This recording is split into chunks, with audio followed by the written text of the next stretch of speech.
Welcome back to Week 8 Monday Night Football, the Prop Shop. I am your host, Bobby Stanley, also known as PropHolliday on Twitter, rocking with the GoldBoys.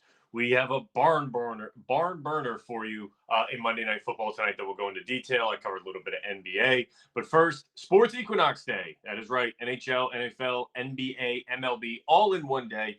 I'm obviously covering NFL and NBA here. I have nothing to offer NHL-wise. World Series, I guess I'd take the Yankees money line in Game 1 at home. But nothing I'd feel good about. I did not throw it into my odds boost, but every book is doing that. So if you have a sports book, you probably have a Sports Equinox parlay odds boost to use, and I'm going to give you some NFL and NBA to tinker with. Last night, Sunday Night Football, San Fran stops the slide. They beat the Dallas Cowboys at home. DraftKings King of the Court promo. I feel like this is gaining some steam the last couple of weeks. It is easily one of the most fun promos I've seen in a while, for those who don't know.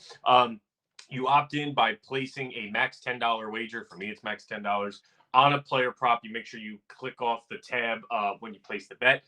No matter what market you play, does not matter if the bet wins or loses. It doesn't matter, but it's probably going to win if you're betting on someone to get the most points, rebounds, and assists of the entire night. And there's been some big bonus payouts. I think last night SGA paid $86. LaMelo Ball on the first Wednesday night of the NBA paid something like a $1,400 bonus bet. LeBron on Friday night, I think, was like a $1,000 bonus bet. If you know anyone who won any of these, drop it in the comments because I want to know what they did with it. What did they do with their bonus bet? I was talking over with producer Tone. Would you go chalky? Would you go, batshit parlay? I'd probably go 2 or 3 to 1 just to make sure I get something back my money. Depends what the bonus bet size was. So let's talk about tonight's game. Giants heading to the Steelers. It is a 6-point spread. Stop me if you've heard this before. A New York team is going to go get their ass kicked at Heinz Field for 2 weeks in a row in primetime. The total is a whopping 36.5. But luckily it fell on Sports Equinox, so you do not have to watch this game tonight. But it's NFL, so we're still going to bet on it. I don't know what the NFL was thinking when they drew this up. I get it's a New York team versus Russell Wilson. That's the only thing I could hang my hat on. The game's a dumpster fire to me. NBA has a decent slate. I didn't go through the full NBA slate tonight, but there's some decent games out there. Bucks Celtics would be good in their first matchup for the season. We get Cavs Knicks in the late spot. We get Suns Lakers. So you don't have to watch tonight if you don't want to. There's some other good sports out there. Fun prop bet. I will put this out to the chat. What will have more points scored? The Knicks first quarter point total or the total of this game at 36.5? So I don't know. If 36.5 is the total, I would stake the Knicks over in the first quarter versus the total of this game. That would be a fun prop bet for the books to give out, but surely enough, they didn't think of that. Some interesting highlights for tonight. Russ, I thought, looked decent last week. Outside of the first 2 series, he had a lot of nice deep balls. He has some touch on those passes. That's what Justin Fields couldn't bring to the table. And some, rolling to his right out of the backfield touch passes over linebackers into the hands of guys like Darnell Washington, who we'll talk about later. Those types of plays are not plays I expect from Justin Fields. So if he can keep those up, that will be something that I'm looking for tonight, moving this Steelers offense. Jets left tackle Andrew Thomas, I believe, is out, but the right tackle for the Giants, Jermaine Elamunor, is talking shit to TJ Watt, which I guess gives us a storyline to look at. He said he wants to be left alone with TJ Watt on an island by himself. That is baffling to me that anybody would say that, but it should be some decent entertainment on the game. Daniel Jones is going to do everything he can to not get the title career backup because that's where he's heading after this season. He got benched last week against the Eagles. Immediately after the game, Brian Dable said, he is my quarterback. This was kind of, a reset or something. But it is going to be interesting what they do with him as the season goes on. He has a $23 million injury guarantee for 2025. So they may pull a Russell Wilson. That's ironic. They may pull a Russell Wilson and sit him early. So in case he doesn't get injured, they don't have to pay that in 2025 against the cap. But with that, let's talk about my first play and Daniel Jones. We'll stay on Daniel Jones. I got this yesterday at 24.5 rushing yards. I'm going over 24.5 rushing yards. I got it minus 120. I think it's at 25.5 now. I would still play it at 25.5. I think he's really playing for his career at this point. And so that gives a little bit of extra motivation. I do think he's going to be playing from behind. That adds into the angle here.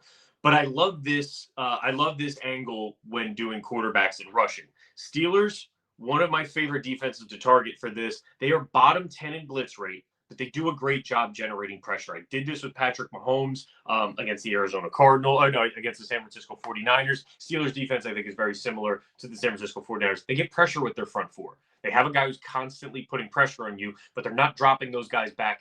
They are dropping those guys back in coverage. So normally NFL QB, all of these guys, they can pick up a blitz immediately, know where my open man is, and try to pick up the first down.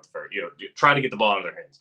With this situation, there's too many D-backs back there. They have to make a tough decision, and in split second, I think Daniel Jones goes with his instincts and will run. So I like targeting this defense because of the blitz rate and because of the pressure rate that they get.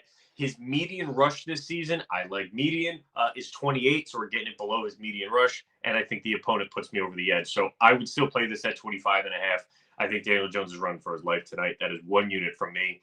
But since we're talking so much about DraftKings, they have an offer.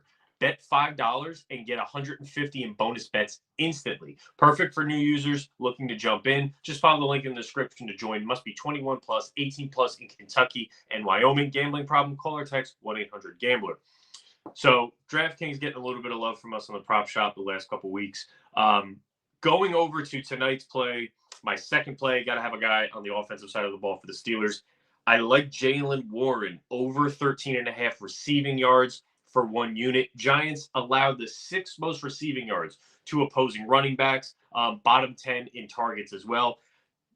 Warren's been back for 2 weeks. He missed 2 weeks. He's been back 2 weeks. He went 37% of the snaps, then increased to 51% of the snaps.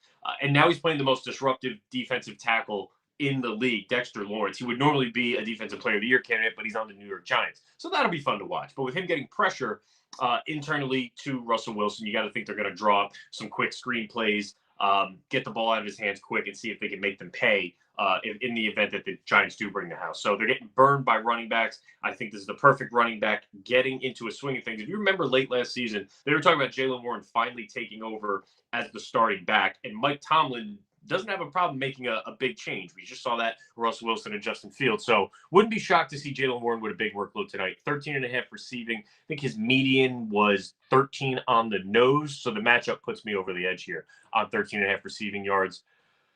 But first, before we go into the touchdown liquor cabinet, let's hear from my boy Brad. Wait, before we get back to the picks, I wanted to thank you all for watching. Friends don't let friends watch videos without hitting the like button. So go ahead and press the thumbs up button and like the video. If you're new here and not subscribed, you should go ahead and do so because we're dropping new content each and every day on the GoldBoys Network. We strive to cover every sport and give out picks and analysis and valuable information for free on the GoldBoys Network. So make sure you're subscribed and hit the bell so you can get notified when we drop something new. I'm Brad Thomas. Let's get back to the picks.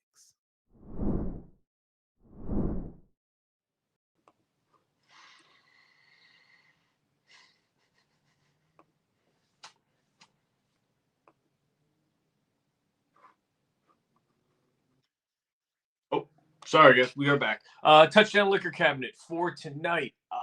36.5 point total. I can't give you a top shelf. I can't in any good conscience say you should bet 1 unit on any one of these guys in a 36.5. And that's when I skip the top shelf and I just start playing some pocket change with these obscure names. But we got a decent price on Malik Neighbors on my mid shelf. I went half a unit at plus 240. And then I threw another half unit on Jaylen Warren at 3-1. Just looking at these guys, I mean, Neighbors was the entire Giants offense for the first, I want to say 3-4 weeks of the season.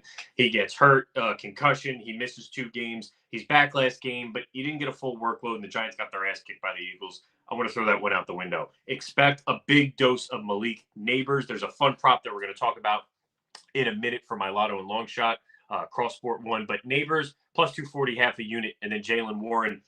I think he might see RB1 snaps over Najee Harris. We'll find out. But going 37% to 51% of the snaps, and Tomlin will roll with the hot hand. If they get in the red zone, don't be shocked to see Jaylen Warren steal a couple carries there. So Warren at plus 300 is my other mid shelf for half a unit. And then Vaca, quarter of a unit. I'm going back to Darnell Washington. I bet him, I think, once earlier in the season. I love this guy as a big body tight end. He has not scored. I don't think he scored yet in his career. Russell Wilson was targeting him a lot last week in that Jets game. Not in the red, or I think he had 1 attempt in the red zone, but 12-1 for Darnell Washington. I'll roll my chances there. It's tight end week. How could I not have a tight end? Every other tight end cash for a touchdown. Instead of going the Freiermuth route, you may want to think Theo Johnson at plus 1,000. I'm going to go with Darnell Washington at 12-1, and his 2 touchdowns is plus 12,000. So if you have $1, put it on that. And then Vaca number 2, Daniel Jones 5-1. I do think this guy's going to be running for his life. I know the red zone, I would say goal line defense of the Pittsburgh Steelers, one of the better ones in the league. But 5-1, guy's going to have the ball in his hands, and he's going to be under duress. I wouldn't feel great about Tracy or Devin Singletary back there. Give me a quarter view on Daniel Jones at 5-1. Last week, if you remember, I gave a cross-sport parlay. It was on Thursday night. We had some NFL and NBA. I have another one. That one went 3 out of 4. We hit both 3-point alt lines. I think it was Klay Thompson and this other guy's escaping me, but it didn't. We didn't end up hitting Jordan Addison. That was the downfall. But that one went 2 out of 3. Running it back again this week over on FanDuel. It's a 4-legger. Pretty much guys that didn't make my straight unit plays, I take them on an alt line because it's like best case scenario. That's how I do my parlays round robins. I go best case scenario. Darius Garland 8+ assists. His line 6.5. Still juiced to the over, juiced to the under on that. But the Knicks are not doing a great job defending the paint. They're not doing a good job defending pick and roll ball handlers or anything at the rim. That's where Garland's assists are coming from. So Garland 8 assists, 2-1. Jaren Jackson 6+ rebounds. He had 4 in 23 minutes of play. It is his second game of the season, first home game for the Grizzlies. They get the Chicago Bulls with a smaller backcourt, smaller front court. I'm sorry. It's just Vucevic and Pat Williams. So give me Jaren Jackson 6 rebounds plus 155.